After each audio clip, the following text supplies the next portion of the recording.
Bonjour à tous, ici donc Jérémy Gauthier pour ce nouveau format Jérémy Cuisine. Vous pensiez que les hommes, ça ne cuisinait pas, c'est faux. Et en plus, je vis finalement dans le centre de la France, à proximité des éleveurs, des céréaliers, des agriculteurs, et donc je suis au contact de produits vraiment pas purs, mais de produits assez sains. Et donc je me suis dit, je vais faire une émission sur la cuisine et vous présenter pour l'instant un plat typique de chez nous, que les Français connaissent très bien, c'est les nouilles instantanées thaïlandaises. Donc ça se compose comme ça. Alors là, c'est de marque, je ne sais pas si vous pouvez voir, la marque Mama. Alors là, c'est goût creux. Très très bonne pâte. Alors, il faut savoir, la plupart des gens parlent des nouilles instantanées chinoises en mal, mais parce que c'est une base alimentaire. C'est-à-dire que ça, on peut le mélanger avec tout. C'est-à-dire, on met ses pâtes, on met de l'eau, et après, vous pouvez mettre des crevettes dedans, vous pouvez mettre des plats surgelés, vous savez, des légumes surgelés de Lidl, exactement ce que je vais faire, des champignons, vous pouvez acheter des petits champignons et les couper, voilà. Bref, des tomates, c'est vraiment une base alimentaire et c'est un peu comme l'omelette, où vous pouvez incorporer des restes de thon, des restes de viande, c'est un peu comme une soupe aussi, d'ailleurs ça fait une soupe, mais voilà, et en fait c'est vraiment une base et vous allez pouvoir mettre plein d'aliments et vous avez plein de goûts différents. Voilà, donc comment faire les nouilles instantanées chinoises, enfin pour moi c'est des thaïs, ça c'est des pâtes thaï, donc là goût crevette. Vous ouvrez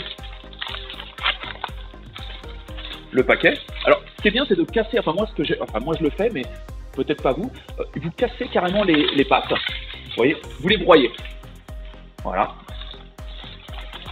Vous sortez le petit sachet d'épices, voilà, et il y en a un deuxième, voilà.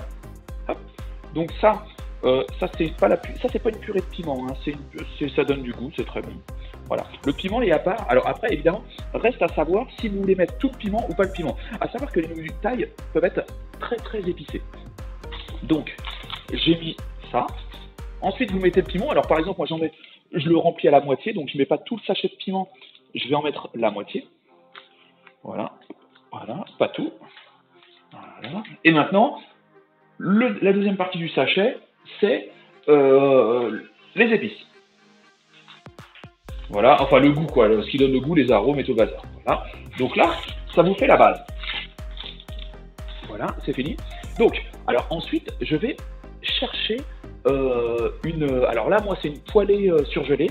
Et vous allez mettre des légumes de poêlée surgelée avec les petits lardons et tout dedans. Mais vous pouvez mettre ce que vous voulez. Par exemple, il y a aussi à Lidl, vous avez les trucs thaï. Vous savez, les légumes surgelés thaï. Et bien, vous mettez des légumes dedans. Et ça vous fait un plat complet. Donc, vous pouvez mettre aussi pour l'obtention de protéines un peu de viande à l'intérieur ou un petit peu de poisson. Et c'est parti. Alors, je vais chercher de ce pas les légumes surgelés.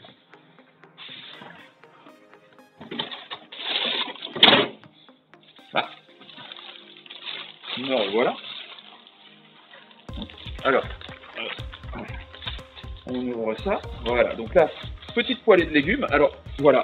Ça, vous voyez, c'est tout simple. Ce plat est un plat de pauvre. Mais franchement, ça nourrit. Moi, les cartons, quand tout le monde a fait comment dire, quand tout le monde s'est battu pour les pâtes, ou je sais pas quoi, pour la farine, ils faisaient la queue pour le coronavirus et tout. Moi, j'ai des cartons, j'en ai plus de 1000. Des trucs comme ça. Et de tous les goûts, j'en ai. Vous voyez, j'ai toujours une réserve de pâtes thaï, quoi. Parce que ça, c'est la nourriture, c'est... Même dans Dragon Ball Z, ils en mangent. Vous voyez ce que je veux dire, c'est typique, quoi. Voilà. Alors là, vous voyez, on verse un petit peu. Donc ça, maintenant, on remet ça au congèle.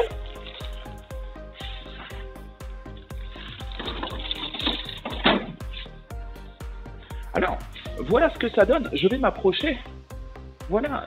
Alors, voilà. Vous voyez ce que ça donne? Donc là, on a ça. Voilà. Vous voyez, et donc c'est congelé encore. Hein. Donc là, c'est tout congelé. Voilà. Et vous avez les pâtes dedans. Donc maintenant, alors, vous pouvez prendre de l'eau en bouteille ou ce que vous voulez. Alors moi, je mets l'eau. Ça c'est de l'eau de mon puits. Très bonne eau. Voilà, je mets l'eau de mon puits. Hop. Et voilà. Vous voyez, les hommes, ça cuisine quand même. C'est pas de la rigolade. Voilà. Un plat typique de chez nous. Nouilles thaï avec une poêlée campagnarde à l'intérieur. Et c'est parti, on met ça au micro-ondes. Alors, Je vais vous dire une technique après. Voilà.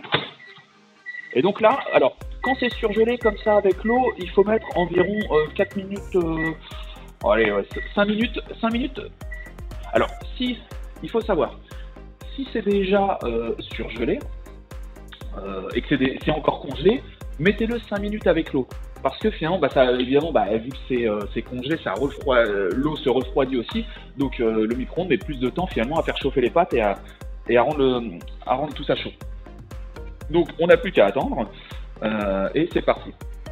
Après, il faut savoir que voilà, vu que vous avez des goûts différents et vous avez donc dans les pâtes, vous avez des goûts différents et vous avez aussi, vous pouvez mettre après plein de choses, c'est-à-dire que les combinaisons sont quasiment infinies, comme les omelettes,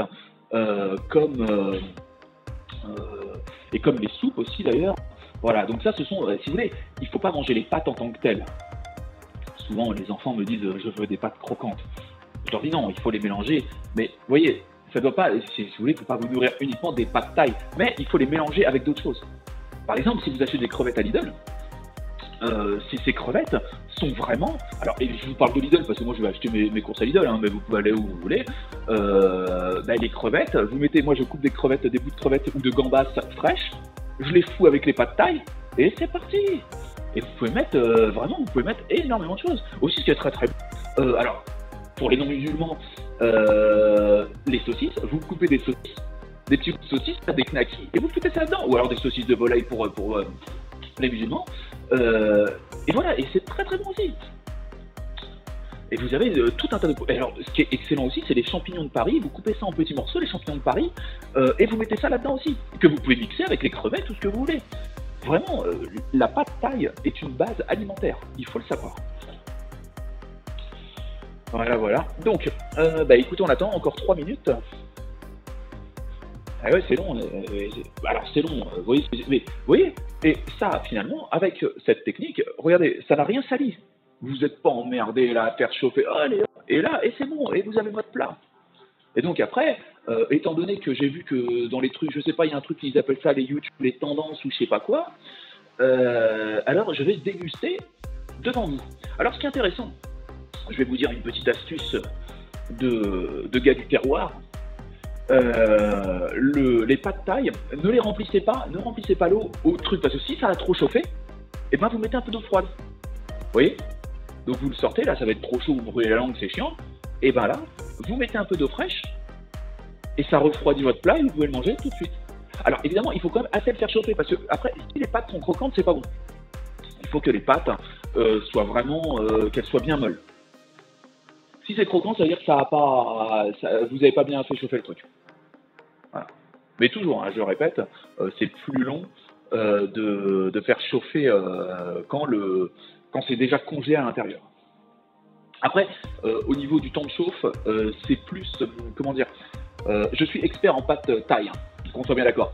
Ça dépend aussi de la quantité d'eau. Si vous mettez un petit bol, là, ça va chauffer beaucoup plus vite.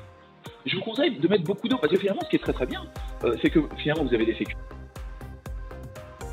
mais en plus, vous avez beaucoup d'eau. Et finalement, ça vous fait un repas très très complet. C'est pour ça que tout le monde bouffe ça en Asie. Les Chinois et tout, mais ça, c'est toujours des trucs, pas de pauvres, hein. Pas de pauvres, de gens intelligents pour moi, parce que finalement, on se ruine pas. Voilà, et ça, c'est vraiment un plat typique du terroir. Moi, je suis dans le centre de la France, hein, je suis à Grasset, au milieu des champs et tout. Voilà, hein, il fallait que je montre un petit peu la vie, quoi. Hein. La vie, la vraie vie, quoi. Les citadins, ils connaissent pas tout ça. Voilà. Et alors, évidemment, tout le monde raffole de ça. Hein. Mais alors, par contre, j'ai vu des gens qui ont tendance à enlever l'eau. C'est-à-dire, ils font bouillir ça, et après, ils enlèvent l'eau. Alors moi, je vous déconseille fortement, buvez-la aussi, parce que c'est important de boire de l'eau, vous voyez ce que je veux dire? Ça élimine et tout, c'est très très bon. Donc voilà. Donc on attend, et je vais déguster, tiens, pendant que, encore 30 secondes, pendant ça, je vais chercher une cuillère, et je vais donc, parce qu'apparemment, j'ai vu sur YouTube, dans les tendances, hein, parce qu'apparemment, il y a un truc, ça s'appelle les tendances, et dans les tendances, il y a des gens qui dégustent des plats, et en général, ils dégustent des trucs, mais c'est pas forcément très très typique de chez nous. Hein. Donc j'ai décidé vraiment de faire une dégustation d'un plat typique français, hein, la pâte thaï. la pâte thaï. Il faut le savoir. Voilà. 1-0, c'est parti. Donc là, nous sortons. Donc là, alors attendez, je vais essayer de vous faire voir sans me cramer les doigts, mais ça va être compliqué. Voilà, alors là, voilà ce que ça donne. Je vous fais voir. Alors évidemment, je peux pas vraiment. Alors attendez, voilà. Vous voyez? Oh, regardez, vous voyez comment ça sent bon? Regardez. Ah là là là là. En plus, avec cette bonne poêlée campagnarde, un régal. Vous voyez, plat typique du terroir. Les Français, les gars du terroir français se reconnaîtront là-dedans. Allez, c'est parti. Et donc là, alors là maintenant, c'est une séquence tendance, hein, donc dommage qu'il n'y ait pas de bouton tendance. Tendance, des autres vidéos de dégustation sur YouTube, parce que je n'en ai jamais vu. Si, un mec qui mangeait un kebab et qui en même temps insultait les autres. Il mangeait un kebab et en même temps il insultait d'autres youtubeurs. J'ai pas trop tiqué. J'ai pas trop, je sais pas. C'est des mecs qui avaient fait des vidéos sur ces vidéos, qui avaient fait des vidéos sur des vidéos. Enfin, j'ai pas suivi. Enfin, tout ce que je peux dire, c'est qu'il était en train de bouffer un grec et ça avait l'air très bon. Et puis il était en train de vanner un gars qui avait pas de dents apparemment, qui pouvait pas manger de grec. Bon alors en tout cas, et là je pallie à ce problème. Si vous n'avez pas de dents, avec ces pâtes là, vous n'avez pas besoin de dents. Hein, vous pouvez les mâcher avec vos sans les molaires là. Vous voyez avec juste avec votre langue. Hein. Vous pouvez vous écraser ça avec votre langue, vous voyez, sans mâcher et ça ira aussi très bien. Voilà. C'est vraiment excellent. Non vraiment, vraiment. Attendez, je vais essayer de me rapprocher sans en foutre partout et vous montrer un petit peu. Vous voyez, parce qu'il y a des pommes de terre donc dans la poêlée campagnarde, il y avait des pommes de terre, vous voyez, et donc là c'est des pâtes avec un petit peu de lardon et des pommes de terre, vraiment excellent. Vous voyez, c'est, allez, on retourne, hop, voilà, et voilà. Oh là là, mes amis, quel délice, quel délice. Vraiment, on comprend pourquoi la France est réputée en termes de nourriture, quoi, hein, de bouffe. C'est vrai que la bonne bouffe, c'est voilà. Donc voilà. Donc bah oui, alors où acheter des pâtes thaï? Eh ben écoutez, je vais vous faire un petit placement de produit instantané, hein, aussi instantané que mes nouilles. Je vous mets le lien en bas si vous voulez acheter des pâtes thaï. D'ailleurs, je sais même pas s'il y a un lien, si je peux mettre un lien, donc je verrai. Moi, je les achète par carton. Si vous voulez, c'est des cartons, je sais plus, de 50 ou de 100 paquets. Mais alors moi, je paye un peu plus cher, mais c'est des cartons comment ça s'appelle là? C'est des cartons mix. C'est-à-dire qu'en fait, c'est pas, parce que normalement les cartons, c'est un seul type de goût. Mais 100 trucs avec le même type de goût, c'est chiant. Alors vous avez plus une vingtaine, une trentaine de goûts. Donc en fait, j'achète des mix et je fous ça dans une panier à linge. Et je m'en sers là au-dessus je vais vous montrer, au-dessus du frigo. Et ben, alors là, il y en a plus beaucoup dedans. Mais voilà, vous voyez, au-dessus du frigo, il y a ça. Attendez, voilà. Et donc, et ben, c'est un réservoir de pâte thaï. Vous voyez, alors il y en a des goûts différents. Hein. J'ai celui-là, alors je vous montre. Hein. Dommage, il n'y a pas beaucoup de lumière. Voilà, alors là, c'est goût au bœuf. Goût au bœuf. Ça, on ne sait pas trop. Voilà. Ça, c'est goût fruits de mer. Ensuite, alors goût canard. Et voilà. Donc, et vous avez donc aussi plein de goûts différents. Donc là, je vous montre un petit panel de goûts, mais vous avez énormément de goûts différents. Et donc, moi, j'achète des cartons qui, avec des goûts, vous voyez, qui sont, c'est des mix. Et là, j'en ai des réserves. Je pourrais bouffer 1 an des pâtes thaï. J'en aurai toujours. Voilà. En plus, je vais vous dire, même vous trouvez des cèpes. Vous trouvez des cèpes dans la forêt ou ce que vous voulez, vous mélangez avec les pâtes thaï. Vous trouvez des truffes, vous mélangez avec les pâtes thaï. Vous trouvez, je sais pas, comme vous voulez, quoi. Vous avez chopé du gibier, et ben vous le découpez, vous foutez ça dans les pâtes thaï, vous foutez tout dans les pâtes thaï. C'est vraiment une base alimentaire incroyable. Mais je vous dis, la pâte thaï est une base alimentaire. Vous ne pouvez pas manger que la pâte thaï en soi. C'est toujours à mélanger avec d'autres ingrédients, bien entendu.